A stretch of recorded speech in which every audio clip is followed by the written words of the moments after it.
ಸ್ನೇಹಿತರೆ, ಯತ್ನಾಳ್ ಅವರು ಮತ್ತೆ ಲೈಮ್ ಲೈಟಿಗೆ ಬಂದಿದ್ದಾರೆ ಅಂತ ಅನಿಸ್ತಾ ಇದೆ.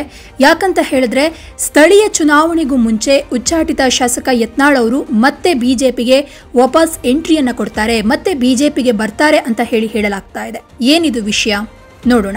ಸ್ನೇಹಿತರೆ, ರಾಜ್ಯ ಬಿಜೆಪಿ ನಾಯಕತ್ವದ ವಿರುದ್ಧ ವಿರೋಧಿ ನಿಲುವನ್ನು ಹೊಂದಿದ್ರು ಯತ್ನಾಳ್ ಅವರು. ಮಾಜಿ ಸಿಎಂ BS ಯಡಿಯೂರಪ್ಪ ಹಾಗೆ ಅವರ ಪುತ್ರ ಬಿಜೆಪಿ ರಾಜ್ಯಾಧ್ಯಕ್ಷ BY ವಿಜಯೇಂದ್ರ ಅವರನ್ನ ನಿರಂತರವಾಗಿ ಟೀಕಿಸ್ತಾ ಬಂದಿದ್ರು.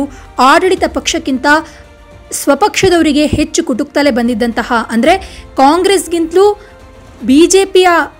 ಬಿಜೆಪಿಯಲ್ಲಿರುವಂತಹ ಯತ್ನಾಳ್ ಅವರು ತನ್ನ ಪಕ್ಷದ ವಿರುದ್ಧವೇ ಹೆಚ್ಚಾಗಿ ಹೇಳಿಕೆಗಳನ್ನು ಕೊಡ್ತಾ ಇದ್ರು. ಹೀಗಾಗಿ ಶಾಸಕ ಬಸವನಗೌಡ ಪಾಟೀಲ್ ಯತ್ನಾಳ್ ಅವರನ್ನ ಶಿಸ್ತು ಸಮಿತಿ ಪಕ್ಷ ಉಚ್ಚಾಟನೆಯನ್ನು ಮಾಡಿದೆ. ಈಗಾಗಲೇ ಪಕ್ಷ ಉಚ್ಚಾಟನೆ ಮಾಡಿ 1 ತಿಂಗಳು ಕಳೆದು ಹೋಗಿದೆ ಅಂತಲೇ ಹೇಳಬಹುದು.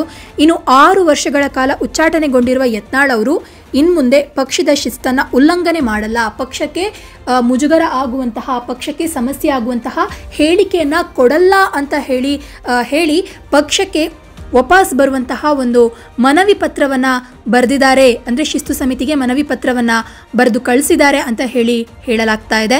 ಇನ್ನು ಉಚ್ಚಾಟನೆಯ ನಂತರದಲ್ಲಿ ನಾನು ಬಿಜೆಪಿಗೆ ಹೋಗಲ್ಲ, ಕಾಂಗ್ರೆಸ್ಗೂ ನನ್ನ ಹೆಣ ಹೋಗಲ್ಲ, ನನ್ನನ್ನೇ ಹೈಕಮಾಂಡ್ ನಾಯಕರು ವಾಪಸ್ ಪಕ್ಷಕ್ಕೆ ಕರ್ಕೊಂಡು ಬರ್ತಾರೆ, ನನ್ನನ್ನು ಹೈಕಮಾಂಡ್ ನಾಯಕರೇ ವಾಪಸ್ ಪಕ್ಷಕ್ಕೆ ಬನ್ನಿ ಅಂತ ಹೇಳ್ತಾರೆ. ಹಾಗೊಂದು ವೇಳೆ ಕರೆಯದೇ ಇದ್ದರೆ ನಾನೇ ಹೊಸ ಪಕ್ಷವನ್ನು ಕಟ್ತೀನಿ, ಮುಂದಿನ CM ನಾನೇ ಆಗ್ತೀನಿ ಅಂತ ಹೇಳಿ ಯತ್ನಾಳ್ ಅವರು ಅಬ್ಬರಿಸಿದರು. ಇದೀಗ ಯತ್ನಾಳ್ ಅವರೇ ಪಕ್ಷಕ್ಕೆ ವಾಪಸ್ ಸೇರಿಸ್ಕೊಳ್ಳಿ ಅಂತ ಹೇಳಿ ವರಿಷ್ಠರಿಗೆ ಪತ್ರದ ಮೂಲಕ ಪರಿಪರಿಯಾಗಿ ಮನವಿಯನ್ನು ಮಾಡಿಕೊಂಡಿದ್ದಾರೆ ಅಂತ ಹೇಳಲಾಗ್ತಾ ಇದೆ. ಆದರೆ ಪತ್ರ ಬರೆದಿರುವ ಬಗ್ಗೆ ಯತ್ನಾಳ್ ಅವರು ಇನ್ನೂ ಕೂಡ ಖಚಿತವಾಗಿ ಹೇಳಿಲ್ಲ.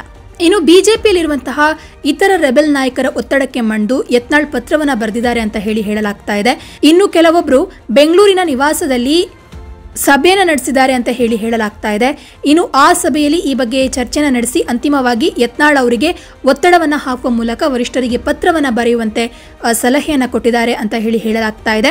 ಇನ್ನು ಬಂಡಾಯ ನಾಯಕರ ಮಾತಿಗೆ ಮಣಿದಂತಹ ಯತ್ನಾಳ್ ಅವರು ಕೇಂದ್ರ ಶಿಸ್ತು ಸಮಿತಿಗೆ ಪತ್ರವನ್ನು ಬರೆದಿದ್ದಾರೆ ಅಂತಲೂ ಹೇಳಲಾಗಿದ್ದು, ಇನ್ನು ಮುಂದೆ ನಾನು ಯಾವುದೇ ರೀತಿಯಾದಂತಹ ಶಿಸ್ತು ಉಲ್ಲಂಘನೆ ಮಾಡಲ್ಲ, ನಾನು ಮತ್ತೆ ಪಕ್ಷಕ್ಕೆ ಸೇರಿಸ್ಕೊಳ್ಳಿ ಅಂತ ಯತ್ನಾಳ್ ಅವರು ಹೇಳಿದ್ದಾರೆ, ಅಂದರೆ ಪತ್ರದಲ್ಲಿ ಬರೆದಿದ್ದಾರೆ ಅಂತ ಹೇಳಲಾಗ್ತಾ ಇದೆ. ಇನ್ನು ಯತ್ನಾಳ್ ಅವರು ಉಚ್ಚಾಟನೆಯಿಂದ ಬಿಜೆಪಿಗೆ ಮುಂದೆ ಬರುವಂತಹ ಸ್ಥಳೀಯ ಚುನಾವಣೆ ಮೇಲೆ ಪರಿಣಾಮ ಬೀರಬಹುದಾದ ಸಾಧ್ಯತೆ ಇದೆ.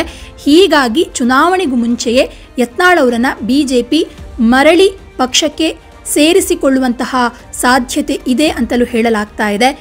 ಆದರೆ ಯತ್ನಾಳ್ ಅವರು ಒಂದು ಸಮಯದಲ್ಲಿ ನಾನು ಪಕ್ಷಕ್ಕೆ ನಾನಾಗೆ ಹೋಗಲ್ಲ, ಅವರಾಗೆ ಕರೆಸ್ಕೊಳ್ತಾರೆ ಅಂತ ಹೇಳಿದಂತಹ ಯತ್ನಾಳ್ ಅವರು ಈ ರೆಬೆಲ್ಸ್ ನಾಯಕರ ಮಾತಿಗೆ ಮಣಿದು ಪತ್ರವನ್ನು ಬರೆದಿದ್ದಾರಾ?